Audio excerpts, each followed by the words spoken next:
Walking in sunlight all of my journey, over the mountains, through the deep vale. Jesus has said, I'll never forsake thee, promise divine that never can fail. Heavenly sunlight, flooding my soul with glory divine.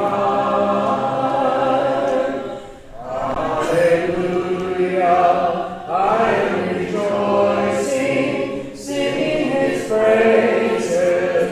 Jesus is mine. Welcome everybody to another Wednesday evening lesson. Our summer series, though a little bit different, is still on. What a blessing that is. It's a privilege for me to be able to speak to you and to bring you a lesson, even from far away out here in Clyde. It's my prayer that you are blessed by this series and that the Lord use this time and this topic to grow your faith, grow your trust in Him. And what a blessing it is to be able to have this technology where even though we are far apart, that we can still come together and meet virtually, and that we have this opportunity to do that. I want to start by giving you a blessing from Numbers 6, 24 through 26. This is the blessing given to the Levitical priests in the Old Testament. But it also applies to us as we are a part of the royal priesthood under the high priest, Jesus Christ. And I'll just read that in the New King James. All the readings that I have will be from the New King James. It says, "The Lord bless you and keep you. The Lord make his face shine upon you and be gracious to you. The Lord lift up his countenance upon you and give you peace." What an awesome blessing. I always enjoy starting out that way because I think no matter where we are, no matter what situations we're talking about, it's always important to remind ourselves that it is the Lord that blesses and keeps us, and that ultimately our peace is derived from Him, which also ties into our topic of trust. What a great time to talk about trust. The world has proven time and time again that it is a broken world. It is a fallen world. It is a world of just chaos and sin. Yet, maybe it's just me, or maybe you're like me.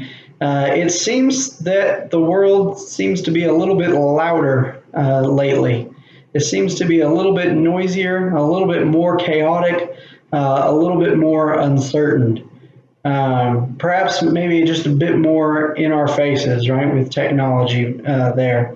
Times like this in life require us to really reevaluate, I think, where is our trust? Where do we put our trust?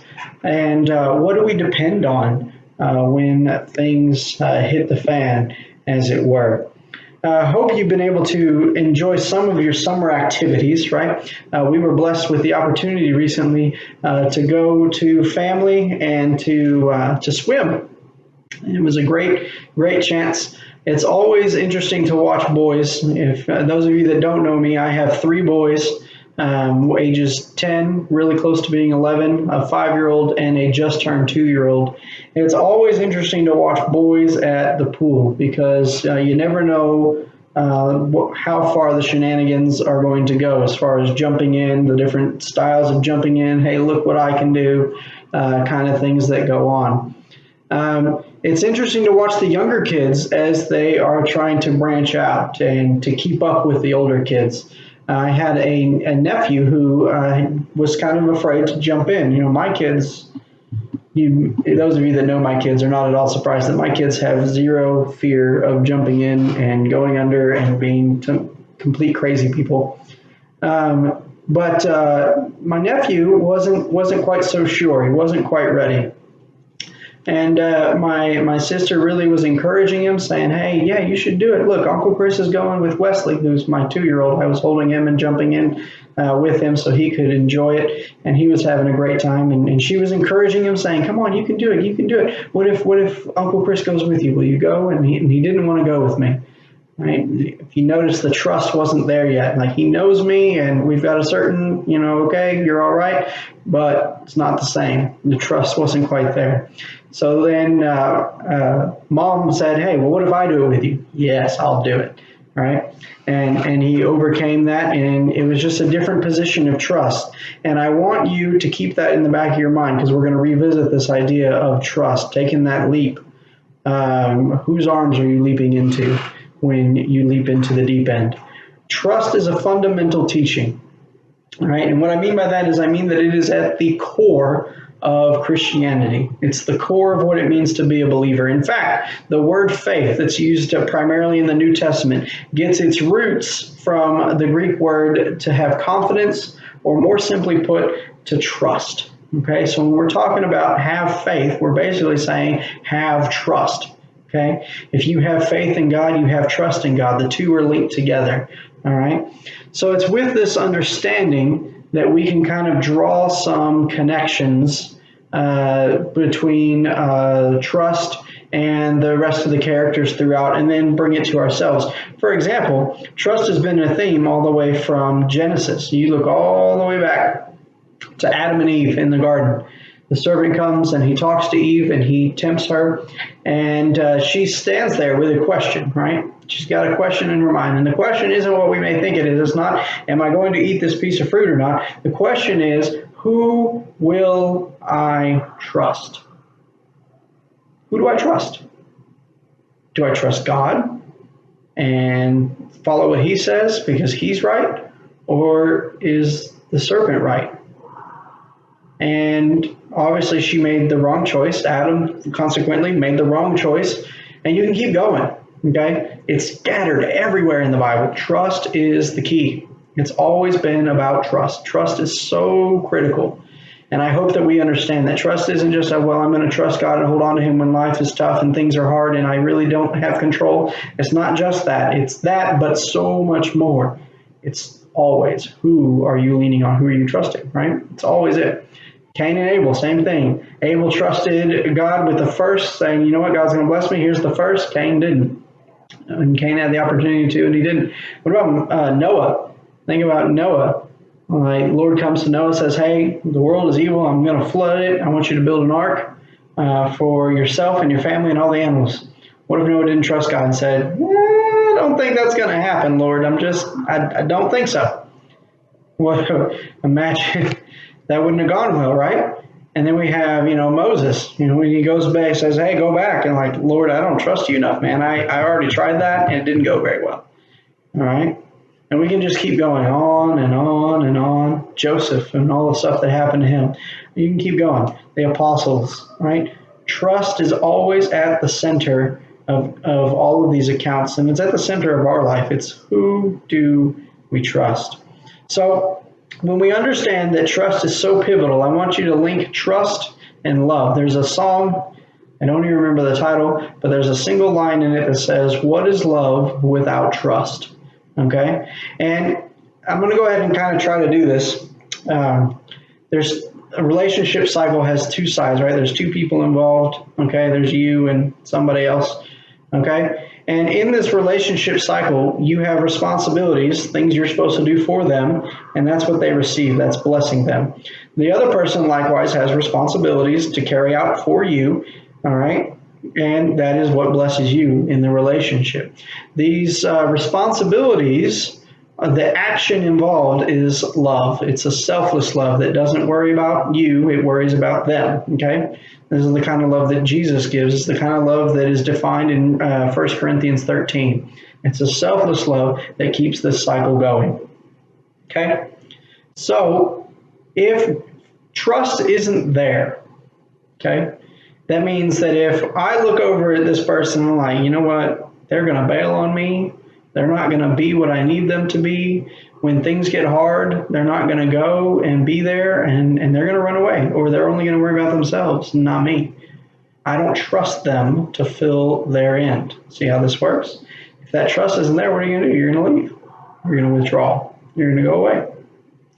All right? You may try to hold on for a while, right? You've got good intentions. We're trying to be like Christ. We get that. We're going to keep going as long as we can, but eventually we know it's going to fall apart because I can't just keep going. We got to have the cycle. Okay.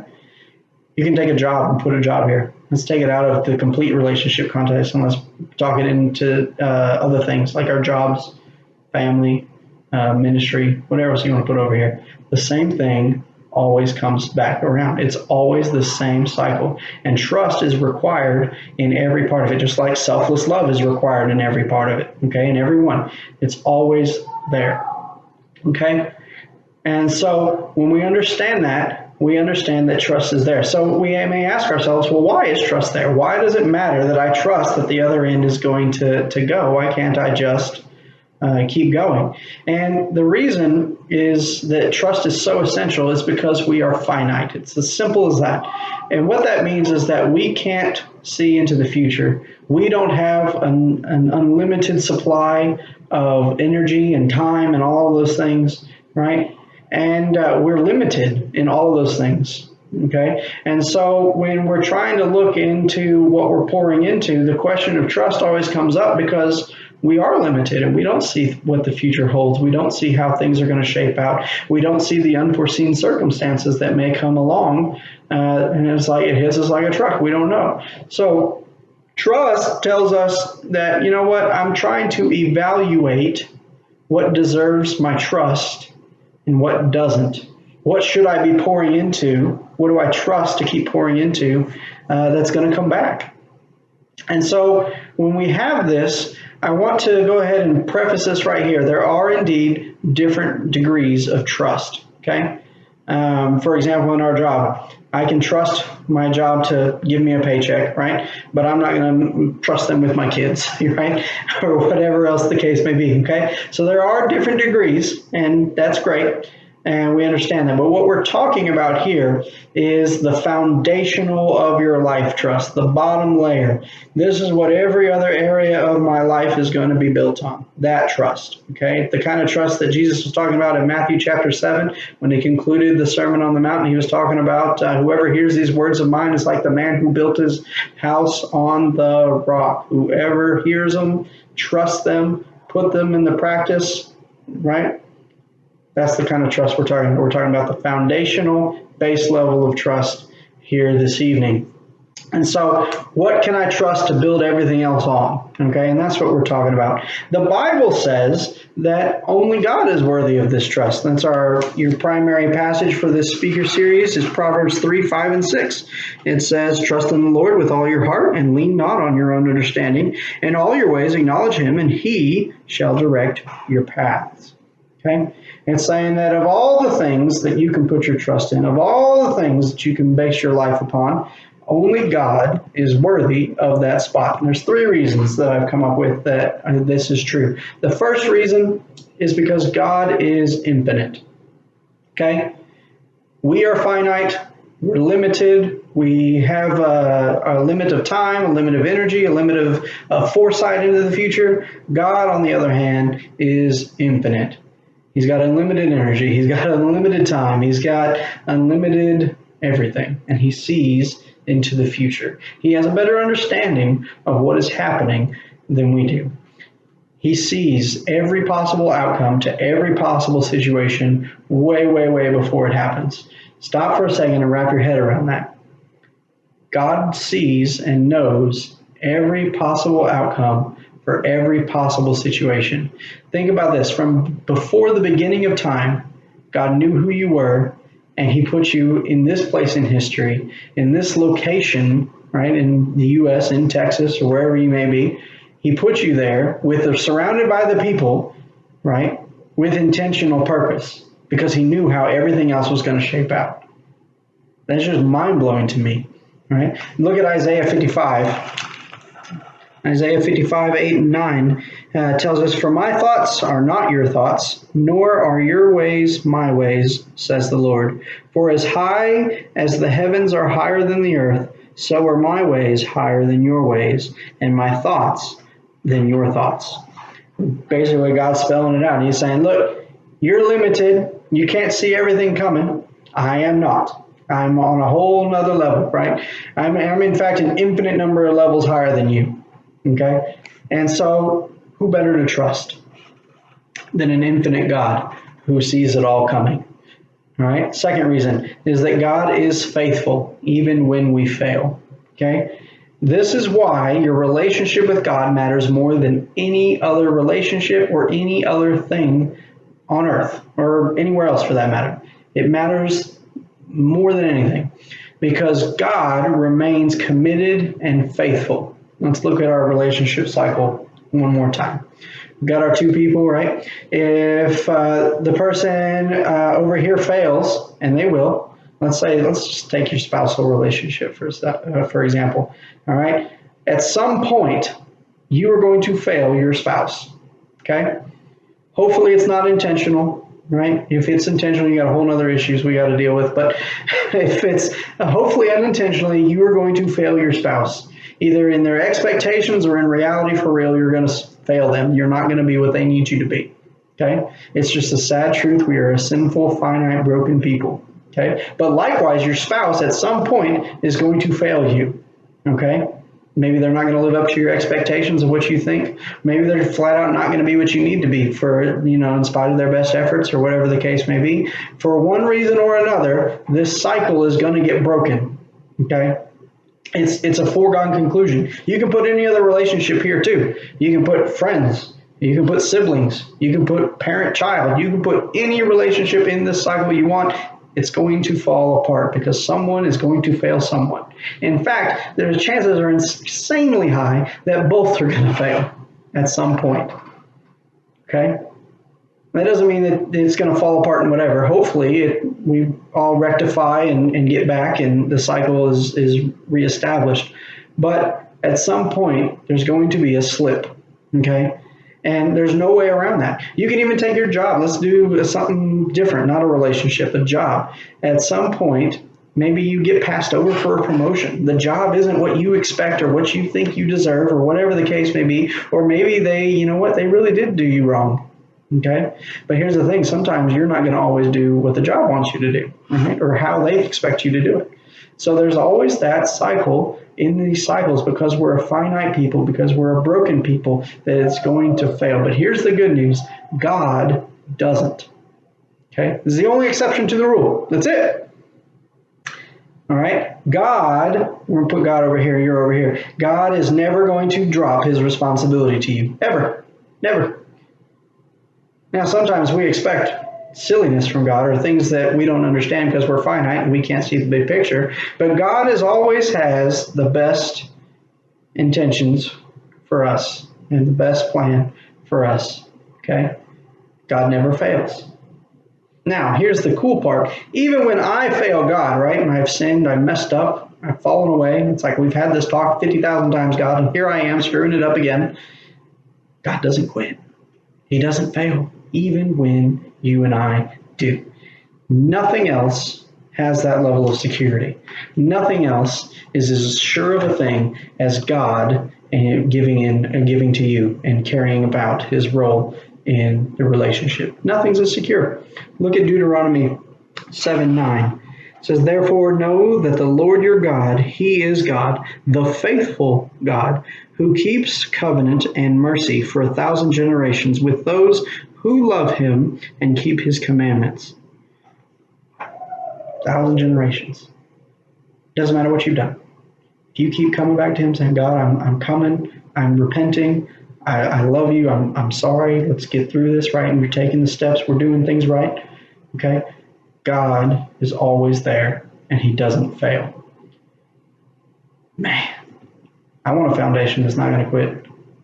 Foundation repair is ugly. I don't want to deal with that. God is the only thing that never fails, that you can always count on. And the last thing is that God is the only way to be forgiven when you do mess up, right? Choices have consequences. We all know that. We all are going to say that, right? You are free to choose. I tell the kids here all the time, anytime I can talk with them, that's the thing. You are free to pick whatever you want in life. You have that choice. You can do anything, literally anything you want to do, but you are not free from the consequences of what you've done. And the same is true in our state of sinfulness. The consequences are there. The only way to be forgiven is through God, through trusting in him, through going to his son. Jesus says that I am the way, the truth, and the life. No one comes to the Father except through me. No one gets forgiveness unless you come to me, unless you trust me. See how this works? It's always the central thing. Trust is at the center of everything. It's about love. It's about trust. All of it. So let's kind of shift a little bit. Placing trust correctly is so important for us because it affects us here in this life, but it also affects us on the other side of eternity. And we can all agree to that, and we can all nod our heads for that. We can all say amen to that on Sunday morning, but it's so hard sometimes, guys, right? It's hard Monday through Saturday to constantly trust in God when all these things are right in front of my face, all this noise, all this chatter, all this chaos, all this brokenness is around. And it's hard because we face some obstacles that are in our way. Have you guys seen the show Wipeout, or maybe you're familiar with the show Wipeout? It's like a obstacle course kind of show. It's a little bit ridiculous and funny, but they have contestants that try to get through the obstacles without getting knocked over into the water. And there's a bunch of little spinoffs of that. There was one spinoff I saw that was talking about, or it had a pond, and contestants' job was to get from one side of the pond to the other side of the pond. And to do that, they were supposed to step on these rocks. Okay, they've got these rocks laid out in the pond, in different distances apart in different spaces. They basically built a kind of a rock path, and their job was to get across. Okay, preferably as fast as possible, get across. And it was the interesting thing about it was that not only were the rocks at different distances, so like this way was a shorter path, but this way was longer, had more space in between, it was a bigger jump, but there were also faulty rocks, right? Rocks that weren't actually secured and held on. They were just like little buoys kind of floating there. The minute you stepped on them, they fell, or they would go under and take you down with them, and you would wipe out. I think sometimes we struggle in our finite nature to correctly evaluate the rocks we're putting our trust in. Some of those decoy rocks, the ones that are just floating on the surface, look pretty convincing, especially for what's in front of us, what's tangible, right? On Monday through Saturday, we're in our tangible world, right? We see the situations, the problems in front of us. We want a tangible right now solution for them. Okay, and so it makes it hard for us to judge correctly. Okay, like for example, right here, right now, I know that I need a career, I need a good job, I need something that's going to support me and support my family, and so I'm going to trust in this job, this company, because I think that they're going to hold up, they're going to be a good company for me to go to, and it's going to be a pretty important thing for my future. It's a pretty big deal, so I'm going to put my trust in there. All right? Or maybe it's a family, right? You know what? In order for me to be happy and feel complete and all of that stuff, I want to get married, I want to have kids, I want to have that American dream life, if you will, whatever. And so that's all I'm doing. I'm putting my trust in my family. All right. You can put anything else there. You can put anything you want to. You can put friendships. You can put money. You can put stuff. You can put anything you want to. You can put in that same category because it's right there. It's right now. Sometimes those decoy rocks look really, really good, and they look like they deserve our trust. Notice how it isn't always the bad things that we wrongly put trust in. Okay? It's not that, you know what, a family is bad or a job is bad and career is bad. It's that we can't give that more trust than the one who made all that possible. Okay? You just think about your job, your ability to work, the knowledge you have to work, the strength you have to work, the opportunity that has presented itself, all of that comes from God. And so when we put more trust in the opportunity or the job than we did the one who made it possible, we're setting ourselves up to wipe out. We're setting ourselves up for failure. And that's not a good idea. Okay?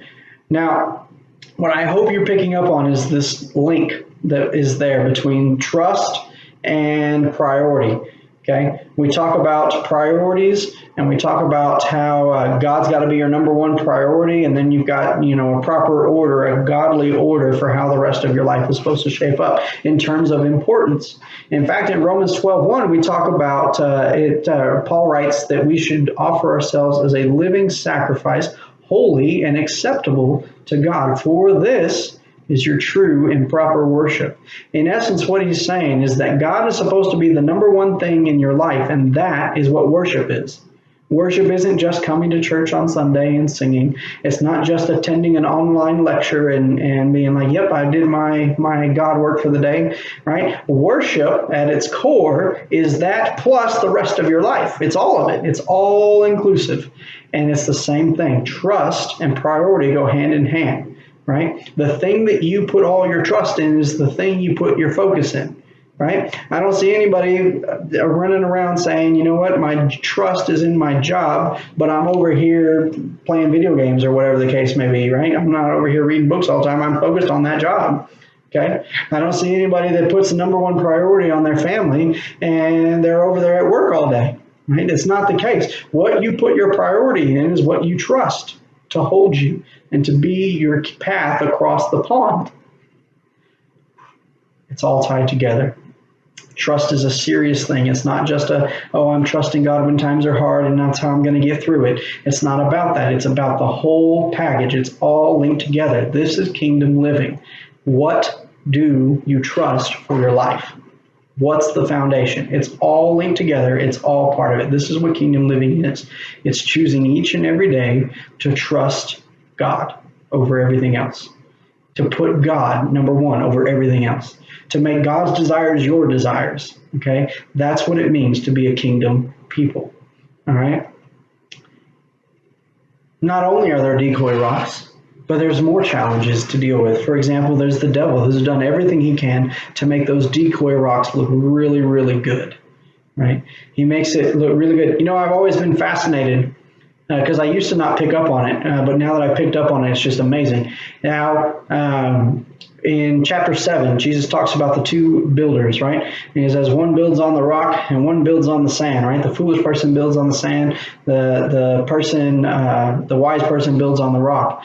Okay, and we know that analogy, but it's interesting how when I think about sand, I don't just think about weakness, I think about beaches, right? Who doesn't want to live on a beach, right? This idea that, the foolish life looks pretty alluring. It looks pretty tempting sometimes, and the devil is at work making those things look important and look like they can hold us and look like they're the key to getting across, but they're not.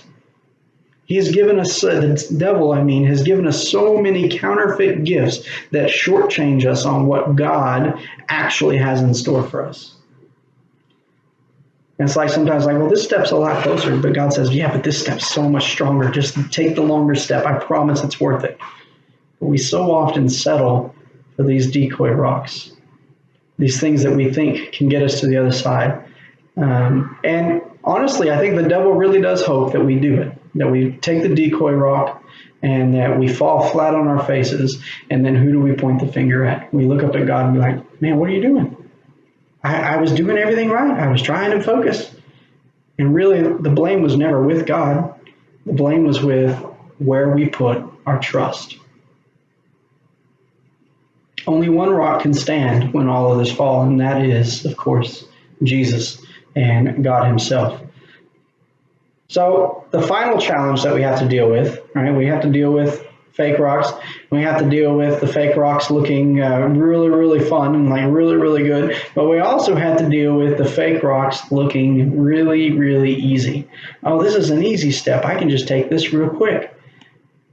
Oftentimes in our society, we are very, very quick to look for the instant gratification. We are quick to look for, the easiest possible outcome. What can get me to where I want the easiest way possible?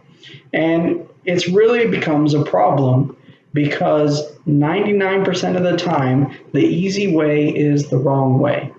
The shortcut is almost never worth it. I'm reminded of a saying that says, everything worth doing is hard. And that's certainly true of our walk with the Lord, is that it's going to be hard. It's going to be take effort. It's going to take time. Okay, it's not instant. but it's so worth doing if we can commit. And I think that it's really hard for us in our society where we've gotten as our culture because we're not trained to sit and be patient. Okay. I remember one person talking about time, and I just thought that they were like, oh, well, I've been doing really good for X amount of time, so things should work out by now. It should be fine. And I was like, they were thinking that a couple of weeks was all it took. And it's like, guys, it takes longer. Our estimation of time in our society is really, really tiny. So we must be willing to look at God's picture and look at the big picture and put in the time and effort rather than falling victim to these faulty shortcuts and these easy way outs, because the consequences of the easy way outs always come. They always do. So what do we do about this? How do we trust? All right. Take your mind back to my nephew jumping in the pool. After he took his first jump with Mom, he got so excited. He saw it wasn't that bad. He saw that he could count on his mom, and he could count on the floaties he had, and his trust grew. And it's crazy because it's like he was unleashed, right? He never wanted to go back. He wanted to jump. He wanted to do, right? He was willing after that to keep going. Trusting God is the same way. It requires some development.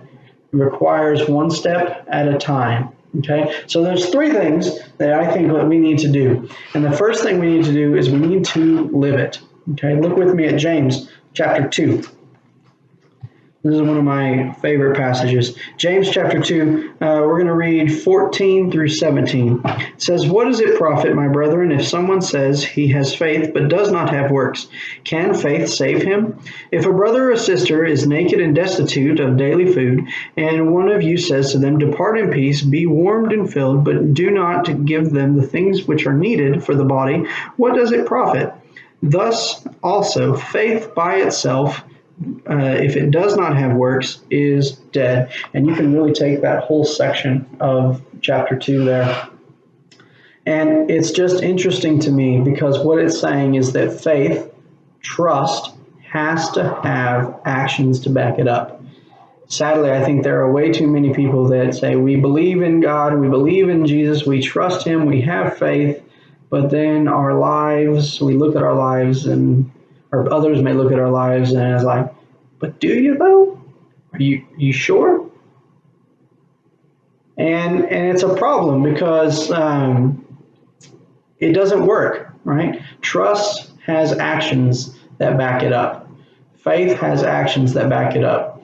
It would be absolutely silly for that. Imagine the kid saying, you know what, I trust you and I believe that you're going to catch me, but I'm not jumping, right? And we can go back to our biblical examples too. Imagine Abram when he's told to sacrifice his son Isaac. And like, are you nuts, right?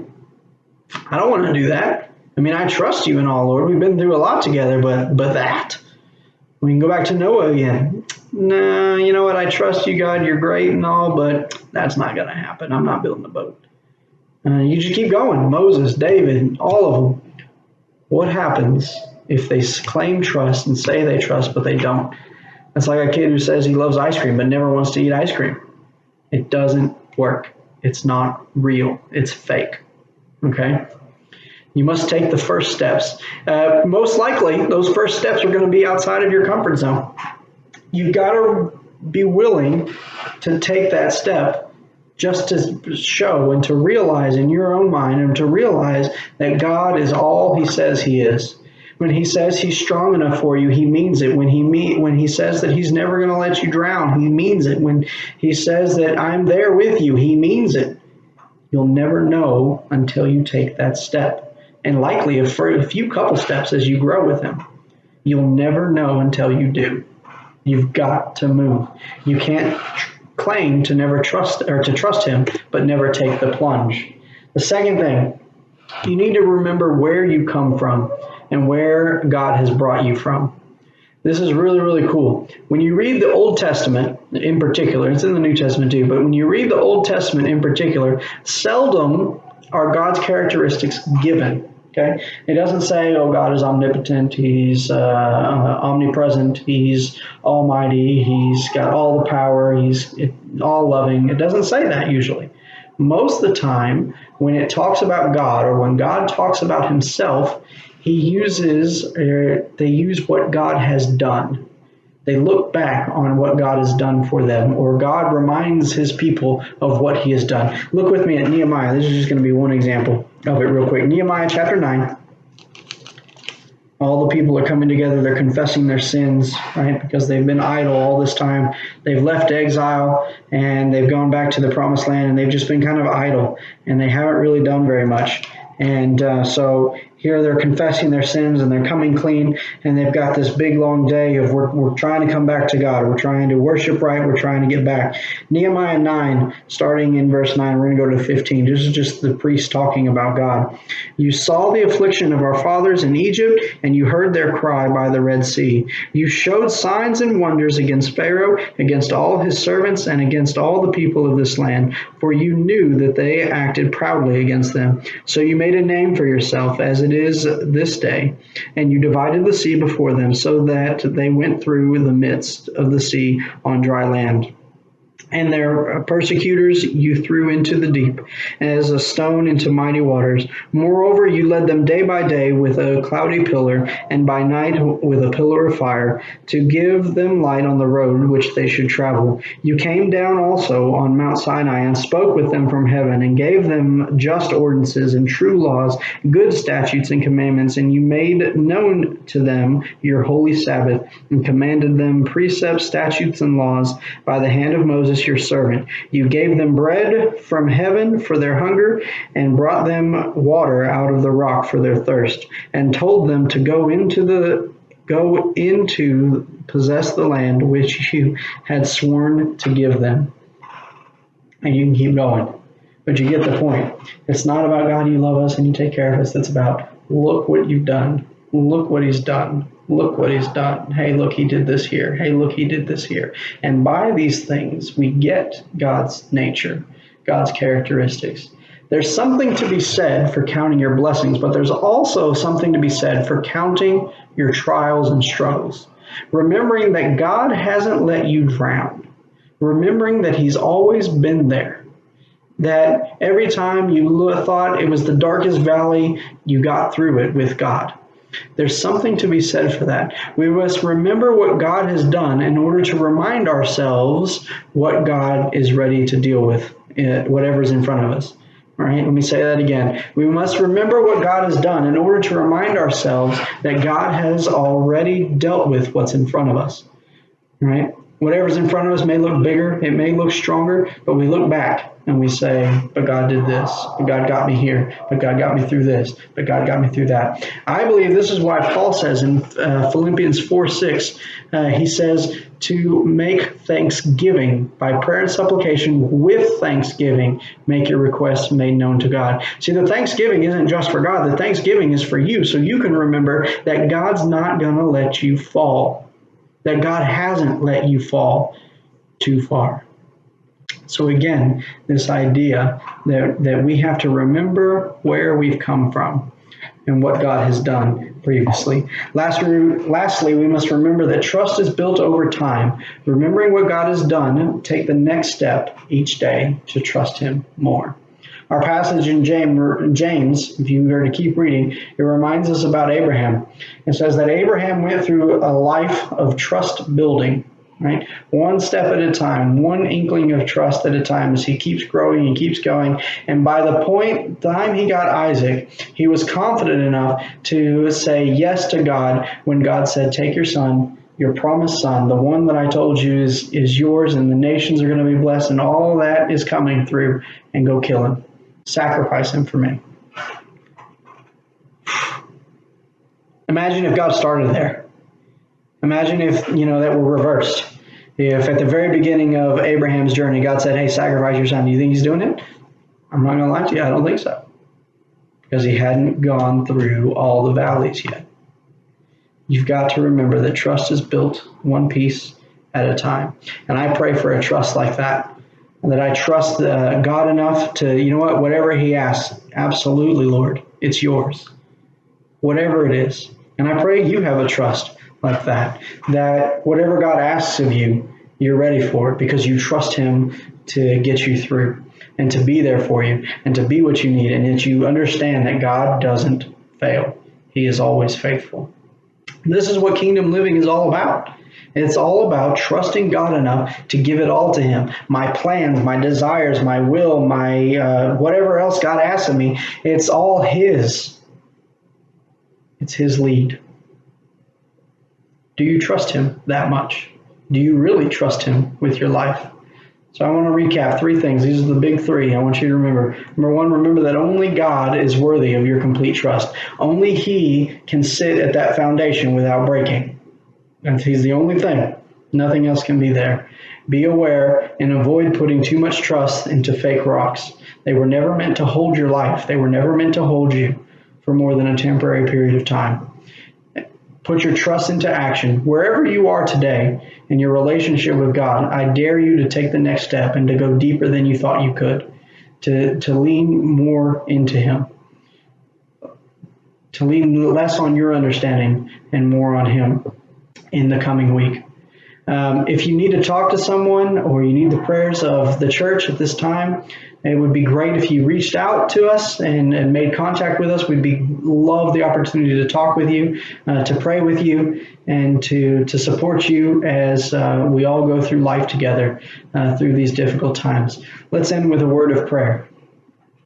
Dear Lord, Father in heaven, we thank you for this lesson. We thank you for this summer series that we can learn about trusting you, Father. I pray that you be with each one of us, that you teach us what it means to trust you in our various life experiences, and that you help us grow closer to you, help us to grow closer together, help us to become more dependent on you, so that whatever the world has, we can stand firmly as your children, that we can cling tight to you, and that we can become unshakable children, unshakable lights for your kingdom, that we can be the salt that you intended us to be, because we've held on tight to you, and that we are secure, Father. Help us to know that you love us and to feel it each day. All these things we ask in your Son's name. Amen. Well, thank you so much again for joining me. Thank you for letting me have the opportunity to join you through this talk. I hope it's a blessing to you, and I hope that you have a good rest of the summer series and that we really all learn to trust God more each day. May the Lord bless you and keep you. Have a great day.